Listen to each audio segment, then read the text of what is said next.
If we were in store, I would be welcoming you all to the back of the store.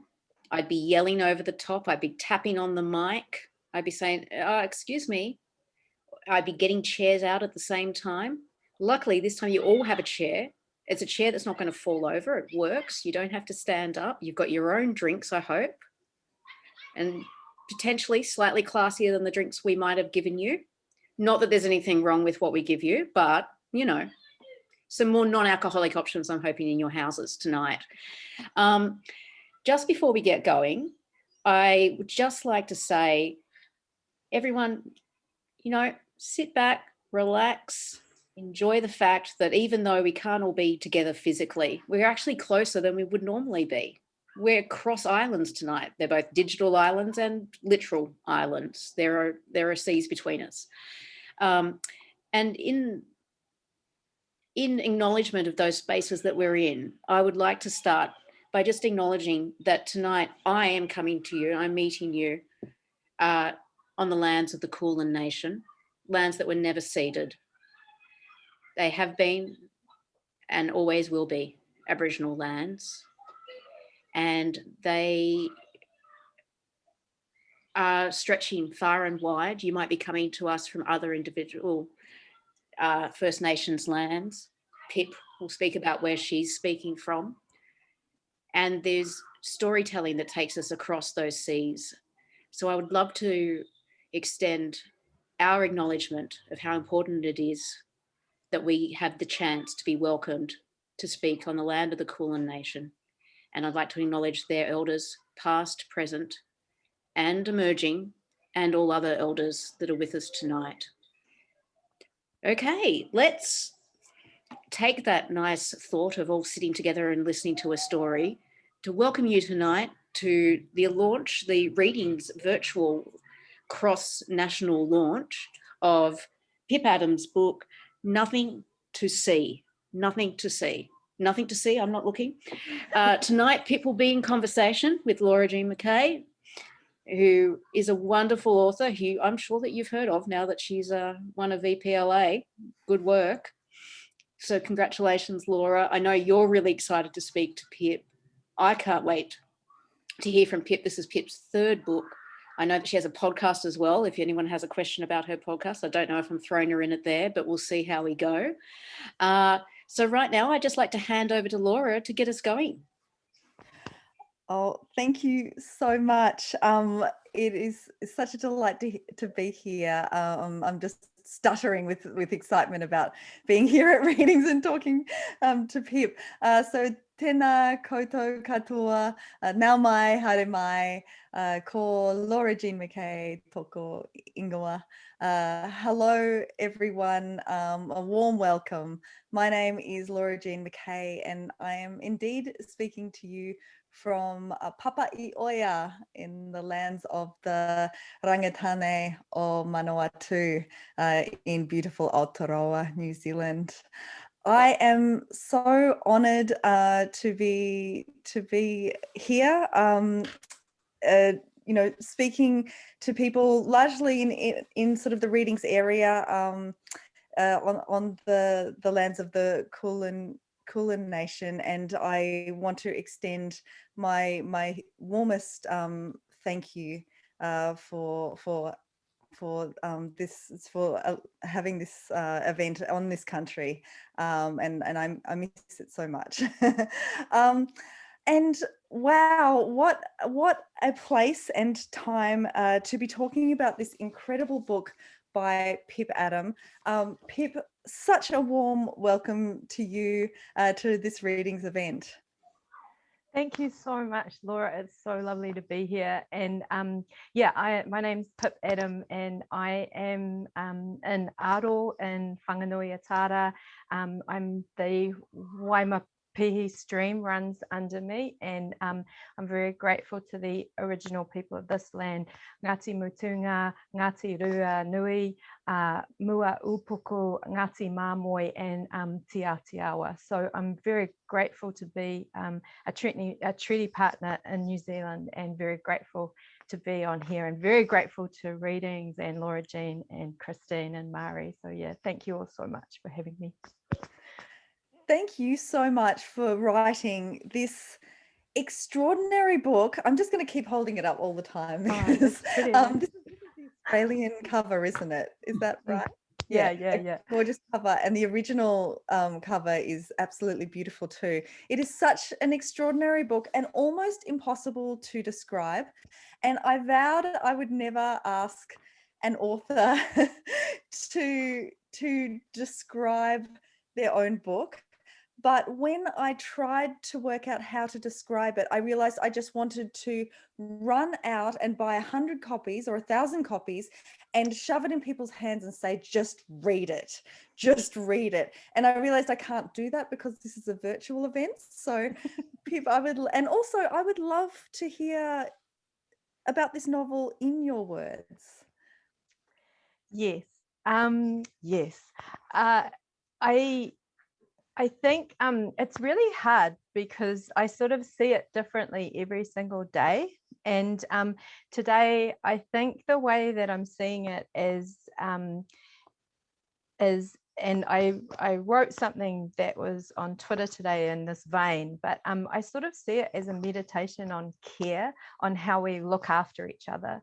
And I think that when it all boils down to it, that's what it is for me. And this idea in the book, what happens is 12 women, that's how many in my mind, go into an alcoholic blackout all on the same night, and they wake up to find that they have split over two bodies. And I think I'm a very literal person. A lot of people have wondered if that's a symbolic splitting, but for me, it's a very literal splitting. And it simply is around that idea of how we look after ourselves and what would looking after ourselves look like if there was physically someone for us to look after. So yeah, it's a lot about that. I think it's yeah. And for me as well, I'm sort of visualizing it at the moment. I know that the book itself is interested in simulation theory. And although all books are a simulation, obviously, I very much saw that very clearly when I was writing the book, that it was sort of like a world in a glass dome. And I was sort of shifting people around it a little bit. So yeah, that's sort of how I see the book. Yeah. That is such a wonderful description. The writing in this book is so spare and so beautiful, and I love your idea of care, because we are really held by this book. It's, in a way, it should be incredibly psychologically demanding. The plot should be, and is in a way, but we feel held the whole time, and that's down to your writing, and also that overarching theme of care. Just before we go further into that, I would love for you to share some of this book with the people listening through a reading. Yeah, I would love to do that. I'm so excited to be published by Giramondo. It's kind of a dream come true, and I have to pinch myself every time I pick up this book. So thank you so much, Victor and Nick, as well. So I thought I'd just read from the start, because it seems like that's a good place to start. But yeah, so this is the start of the novel. Greta was lying on Peggy's stomach. Everything seems so dark, Peggy said. They were both reading. They'd gone to their room with the intention of reading. We're just going to read, they'd said to their flatmate, Dell. But for the last half hour or so, they'd been staring out at their room over the top of their books. They were just learning how to spend time. Like everything, Peggy said. Greta was sleepy. They'd been up too late. The cold and heavy of the Sunday evening was settling down. When I think back to what we did this week or last week or the week before, it's all so dark. We've been up a lot at night, Greta said. She put her book on her chest. Yeah. Peggy turned round so she could see out the high window above their bed. Greta's head moved with the change of Peggy's position. You're right. They sat like that for a moment. Peggy wound round to look up and out the window, watching the grey sky, Greta staring at the ceiling, book on her chest, and head precariously now on Peggy's stomach. We should get some food, Greta said. Yes, said Peggy. Do we have any money? Greta scratched her head. Her hands were swamped in a long jumper, and she scratched her head through the sleeves. Her dark short hair stood up. She wiped her nose with the sleeve of her jumper. Not much. Enough for tom yum? Piggy's voice lightened slightly. Yeah, Greta said. How much is tom yum again? $8, Piggy said. She was getting up now. Greta fell off her lap. 11 if you have noodles. The noodles are $3. If we have the noodles, we only need to get one bowl of soup. What's the date? Greta said. Piggy shrugged. Like the 6th? Then we should be golden. Can we have spring rolls? Piggy asked. They'd both put on heaps of weight since they stopped drinking. A few weeks ago, Piggy worked out that if they took their more antabuse than they were supposed to, it gave them diarrhea. The counsellors at rehab were dark on dieting or vomiting, but Piggy was pretty sure they'd get away with it now they were out. Except, Greta pointed out, if they were taking more than they were supposed to, they'd probably need more antabuse sooner than they were supposed to. What date does rent come out on? Like the 14th, Piggy was pulling on their Converse All-Stars. She pulled a floral dress over a long sleeve top and leggings. The dress had been bigger. She was looking around for their fisherman rib jumper, then she stopped, but she rubbed her eyes and the black eyeliner left over from the night before smeared. We can't fly too close to the wind, because it's not like if we spend the rent, it'll magically come back from somewhere else. How much do we have in cash? Piggy started going through the pockets of their jackets and trousers on the floor. They'd gone to a budget advisor. He hadn't said much and had mainly looked at the pieces of paper their case manager had sent him. He'd cut their credit card up in front of them while they were still there. They'd looked in the rubbish bin at the fragments of plastic while he moved on to other things. He rang the gym that had sent their debt to the debt collector and worked out terms. $3. Piggy said. She was resting the combination of coins in her hand. They had small hands. Well, said Greta, who was still lying in bed, that's the noodles already, like just in your hand. There's so much fucking money, Piggy said. They'd pissed a lot of money against the wall. Things were tight now, but they had a roof and some clothes, and they had enough for noodles without even checking their EFTPOS card. Fucking love being sober, Greta said. Fucking love being sober, Piggy said. Oh, thank you so much, Pip. It is so wonderful to hear this book through your actual voice. And for people listening, that obsession with food does not stop. Food is a mutual love of both Pip and I, and lately we've been just messaging each other about toast. So that's a theme. But another theme is this idea of dividing and reforming. This is a book that spans 3 decades and looks at the divided and coming back together self, and it is so powerful, this action in the book, that when I was reading Nothing to See for the first time, I felt myself dividing and reforming, and at one point I genuinely looked to the side to see if there was another me sitting there. And so, Pip, with these characters, how do you write 2 characters that are at once one and 2 and still maintain their individuality?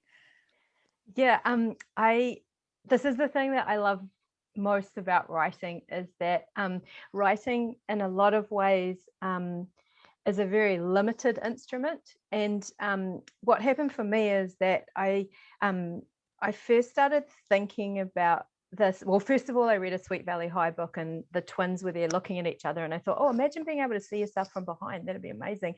And then as I started moving around the city, like walking, I walk a lot, and I started feeling this extra person beside me, and there was a very body kind of feeling. And then there was the problem of, how do you put that into words? Like, how does one describe that? And this is my favorite thing about writing, is that you're constrained. And what happens is, I really love Samuel Delaney, and he has a really lovely essay about how you don't see the problems with language until you write, and these problems give way to more possibility. And there were some very, like, I started writing and it was like, oh, I'll have an originator and a double, and it can be like an imposter story, and that didn't quite work. And then I was like, oh, they can be doubles and they can be very distinct. And of course that didn't work either. So it was a real trial and error. It was a real, it was a real, like, I wrote the book several times. There's actually, at one stage they were robots. I thought that might solve the problem. That story, a story from that's actually in Monsters in the Garden, which is a New Zealand amazing book of science fiction and speculative fiction. So yeah, I think it was totally trial and error, and just starting to realize that our stories around doubles are very entrenched. So yeah, trying to break away from that was quite interesting. Yeah. Absolutely. I know that you said that you wrote this very literally, and I really love that. I guess I wondered as I was reading the book, are we always two people, all of us? Is there, without getting too metaphorical, is there a two of us at all times? I think it's a really interesting question. And I remember someone saying that once, and someone said, what, only two? And I think that can be really true too. And I think because I'm very I get quite awkward. A lot of people that are around me find it difficult because I am quite awkward. And so I'm often performing me as well as being me in a situation. And I think that, I definitely think that for me personally, there is this sort of several versions of myself. Like one of the things, like when I do a reading, I have to fight with every bone in my body not to run away. Like it's like there's another version inside me that just wants to like scoot away. So I sort of have to say, I sort of have part of my body's holding myself there, part of my body's running away. So yeah, I think that the way, I think that the way that we experience it can be all sorts of different ways, I reckon. I don't know. Yeah, absolutely. And do you, this might seem like a strange question because we are so held by this book, and you are completely, we just go with where you are taking us. I wondered, do you always know what is happening in the book at all times, or do you retain a sense of wonder in some sections? I think I was thinking about how it's this absolute sort of tightrope walk, isn't it? Because like there has to be a degree of letting go and holding on. And it's one of the hardest things I find in writing, because I need there to be some space for the story to tell me what it wants to be. And I saw George Saunders last year, and he was talking a lot about how a story can be smarter than the writer. And I very much have experienced that. But also I need, where I'm often working, like especially with this book, I always tried to go down the path of least resistance. If I wanted to go one way, I tried to go the other way. So there was a definite sort of control freak kind of thing going on there, where I was like, I know that's the way Pip Adam would write that. I want to try and write differently. So yeah, I think that I don't know, like I think to be surprised, I sort of need to have some discipline as well, and some control as well. I don't know, it reminds me of the Dingo Sue. I don't know if you've read this book, Laura, but like it reminds me of that, where there's like the wild in me, but there's also the domesticated, and I need to find a way to sort of balance both of those at the same time. So yeah, it's a great question. I really love it. And you do so well. I wonder how you conceive of a story like this. Like, do ideas, and does this particular idea come to you in words or images or externally, or was there a particular sort of moment that drove you? I think this is all very body. I know I don't know how to explain this, because I'm not sure. I it's always frightening saying things that you think, because who knows, everyone will go no. But like, yeah, I definitely felt my way through this book, and especially the places where there's immense loss in the book. I think I really was kind of, I said this thing years ago that I still don't think I can improve on, is that I think that there's a noise and I'm writing towards that noise and I can only feel that noise in my body. And yeah, like, and the way that I have learnt that noise is through reading other writers. And so I think it did feel like a very body thing, you know, like I could, yeah, it felt like I was physically feeling my way through it. So yeah, and of course, and again, it was tricky to turn that into words because yeah, and there was a lot of it's quite embarrassing because there was a lot of like sitting around and just like going, is that in my arm, is that in my leg, is that in my head? So yeah, it was yeah, I look very self-indulgent when I'm writing. Like, sit around the house feeling things. I love that you do that. I mean it is a very visceral bodily book, you know. When they're eating and you're reading, you get hungry. When they divide, you look beside yourself.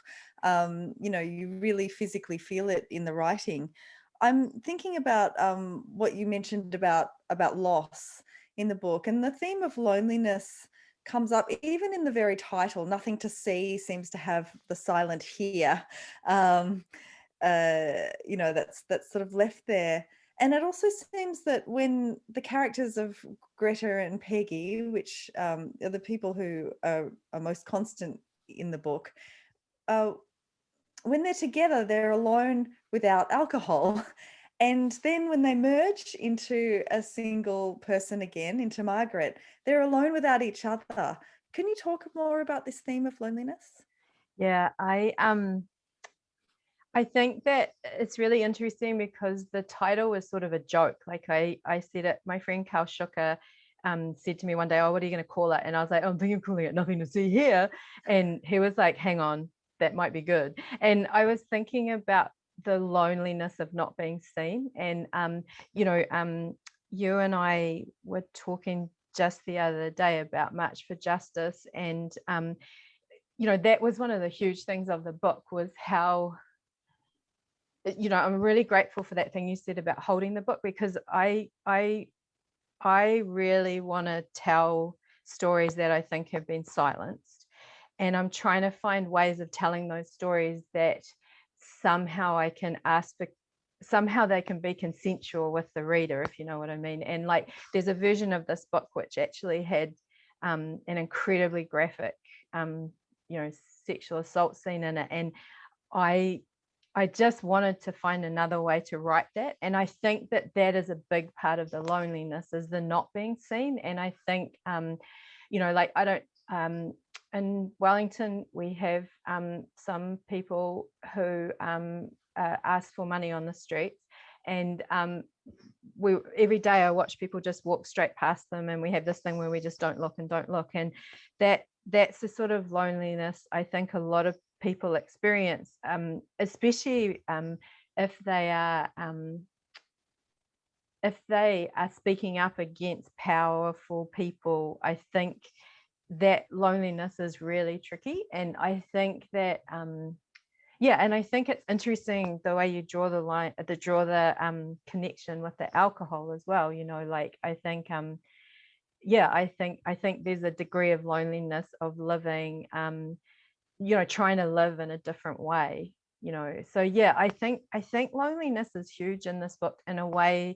Like it's funny because I started out writing a book where I was like, I'll always have a friend, you know, like yay, you know, like, and then when I realized that the coming to, you know, the not doubling, the undoubling or whatever was going to happen, I got really upset by that. And I thought, yeah, that's often like, here I am saying it's literal, but you know, that idea that you feel that the world is a certain way and the world will treat you a certain way, and then something happens that ruins that, it's a special kind of loneliness, I think, you know, because it almost means that it's like that beautiful quote that you had you know, from Brittany Higgins, that idea that there's people around us and then they're not around us because they're monsters or they're not safe. So yeah, I think, sorry, that was a long-winded answer, but it's just a lot in my mind at the moment. And I just like, want to thank everyone over in Australia so much for the work that they're doing. And but yeah, I just think it makes my heart so sad and so hopeful at the same time. So yeah, that I was just thinking about that. Sorry. Look. No, absolutely. I mean, to everyone listening, Pip and I are very aware that we hold this event in the wake of the March for Justice rallies across Australia, and tens of thousands of people have been protesting against violence in cities and country towns, and if not physically, then showing their support.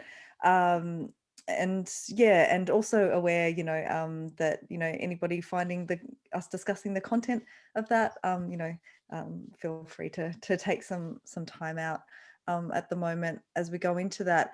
So that the quote by Brittany Higgins, it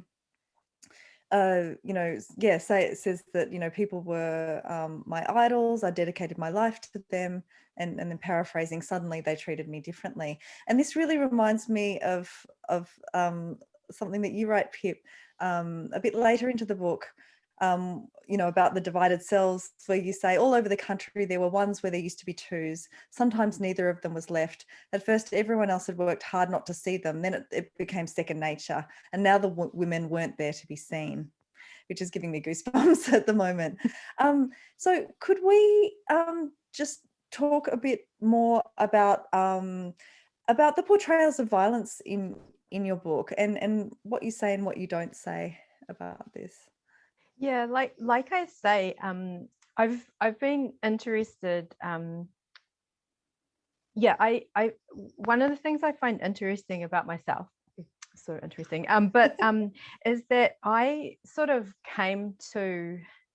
I was coming into myself as sort of a sexual being, I suppose. Right when my idols were films that were made by Weinstein, films that were made by, I don't even want to mention their names, but like films and books that were very sort of hyper masculine. I had a very confusing line in my head around consent and non-consent, and I just think that I really want to write about this stuff, but I don't want to write about it in a way that does more harm. And I am not sure I succeed in that all the time. Like, I'm almost positive I make mistakes. But I think that it is really interesting. I got very interested in consent. There's a writer, I just started reading a lot of really good writing that was sort of reinvestigating consent. And like I've been talking to a few friends about, is there a way to build in the craft nature of a book, like is there a way to write with just our little black marks on white paper in a way that says to a reader, we're going here now, is that okay? We're going here now, is that okay? We're going here now, is that okay? And like I say, I'm not sure I succeed, but I think I really just want to talk about Kitty Green for a minute, and the assistant, and like this amazing idea that we can recenter these stories away from the abuser and towards other places. And it makes me really excited, because I feel like there are ways to tell these stories that so that we can share them, because not that I think anyone should have to share anything they don't want to, but just in a way that, and I'm thinking about Elena Savage's Yellow City as well here as well. And I just think there's a lot of excellent work going on here. And I think I think that's all I've got to say. Yeah, I mean, the work that is going on in this space, it's so exciting to be starting to have these cross-stitch conversations. And by starting to have, people have done great work, crossing the ditch, but there is so much wonderful work in New Zealand and so much wonderful work happening in Australia. We need to know about each other. And so this particular conversation, is really important to a lot of us your work is absolutely famed throughout New Zealand. You are a national treasure and definitely the coolest writer in the country. And savvy readers in other territories already know your work, but how does it feel to be launching into Australia for the first time? It's such a dream come true. Like I love Australia so much. I love being there. I love it. I love it. And I also, I love the literature that's come out of there. And it excites me. And especially, I was really lucky. I had a student a few years ago, an amazing writer called Louisa Buchanan, and she started introducing me to all this amazing stuff that was happening in places like Lifted Brow and like Elena's work, and I'm thinking also of like Alison Whitaker, and of course Helen Garner and Shuling Chua, who wrote this amazing little book called Echoes. And I feel like, I feel excited, and I'm thinking Charlotte Wood. I'll forget to mention people, and you, of course. I'll forget to mention people, but I just feel like there's a degree, especially in that fiction, non-fiction, autofiction, being willing to really hit hard questions. I just feel extremely excited. Just extremely excited, and and nervous as well. I also, I feel nervous, because it's like New Zealand's like you kind of know everyone, and I don't know everyone in Australia. Well, everybody's going to know you now, so get used to it. They're not doing anything wrong. And are you writing at the moment? And when I say that, I'm definitely not asking you to tell us the plot of your unwritten novel, because I know that's just horrific, but I'd love to know, are you in that space? How is it for you? I am so lucky at the moment. I am the IAML. I said that fast, and with New Zealand accents have no vowels. Sorry. I am the IIML Creative New Zealand Writer in Residence at the moment. So I have this wonderful space, and I have, some money so that I don't have to work so much. And so I am loving writing at the moment. Writing is so good at the moment. And also, as well as today was a good day. Like I was thinking, I thought, oh no, what if I have to go here and say, oh, it's a terrible day, because we all have terrible days. But today was just such a lovely day. I got to, I made one of those big kind of police procedural boards. Do you ever do that? Like with post-it notes, like, this is going to happen. Yeah, the string. So it was such a great day. Like I just had the best day. I read some beautiful fiction, and that motivated me. And I'm listening to your book. The audiobook is so great. Like I love the book, but they mentioned it the other day, and so I had your audiobook on the background, and it was just such a lovely day. It was just, I just think this job is so good when it's like this. It's funny. That's one thing I did just want to say, sorry, is that when I sat down to write today, I thought it was going to be a bad day writing. Like I thought, I just don't know what I'm doing. But isn't it wonderful how you just say, well, just sit down for half an hour and write, and all of a sudden it starts to unfold. And it took me years to work out that writers write, like for years I just thought that if I got myself a nice, trench coat and put some black eyeliner on, I could just say I'm a writer. But I really love writing at the moment. And do you mind if I do just say something about my book, because it always helps when I say something about my book, and it's always funny to look back on. I'm writing about giants at the moment, and like it's so the office, I've sort of put some measurements on the wall for how tall my people are, and it's kind of like, so I'm living in this really weird space where I'm like, oh, hello, but yeah, I'm really enjoying it. But yeah, thank you. Oh, I'm so glad that you shared that about your book. I mean, how long do we have to wait till we get to read that? I want to read it right now.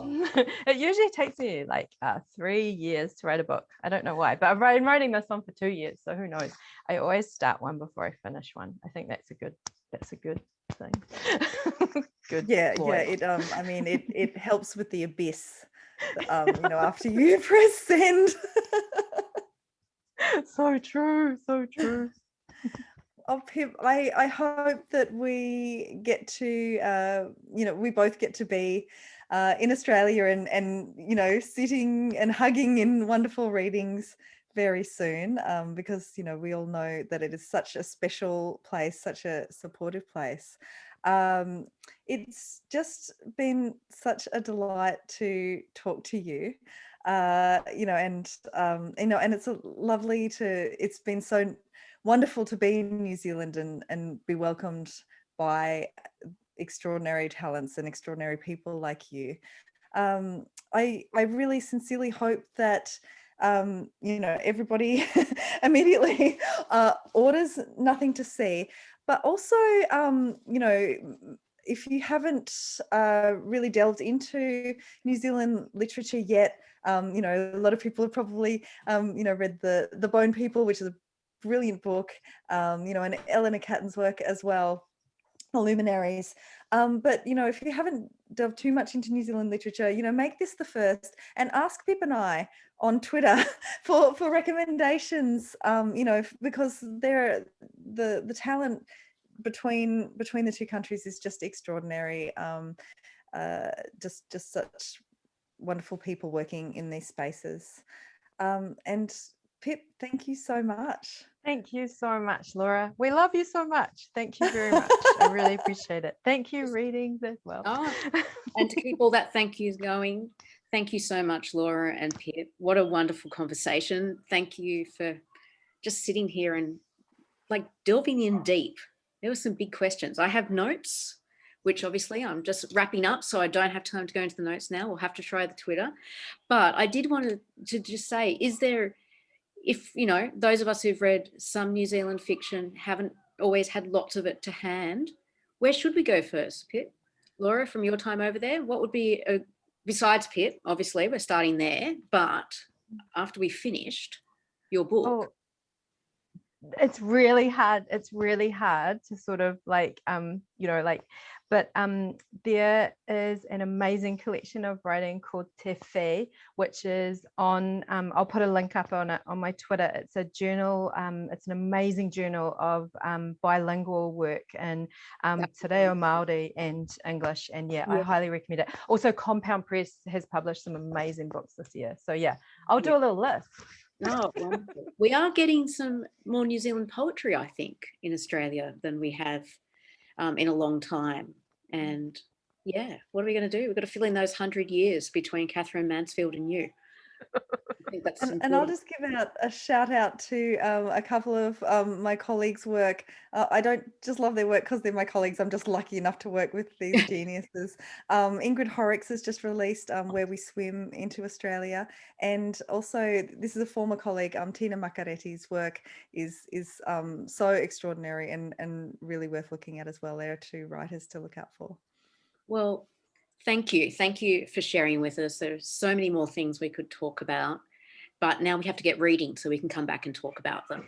So please be in touch with Readings for any of the recommendations from Pip and Laura Jean. Thank you for adding to our sales, hopefully, of the future. But more seriously, I'd just like to thank you both for such a wonderful, warm, open conversation, and for all the talk of loneliness, aloneness, embodied aloneness. I'm still excited by the giants, by the way. But for all of that talk, I think maybe this made us all feel a little bit less alone, and is one of those weird mirror feelings that Zoom gives us of togetherness while we're apart. So on behalf of Readings, and most importantly on behalf of Giramondo for bringing Pip into the country, we're very glad to have you. We're so happy you're launching here and that you chose us to launch with, and you were launched out into the world. Thank you both so much. Thank you, everyone. Congratulations, Pip. Thanks.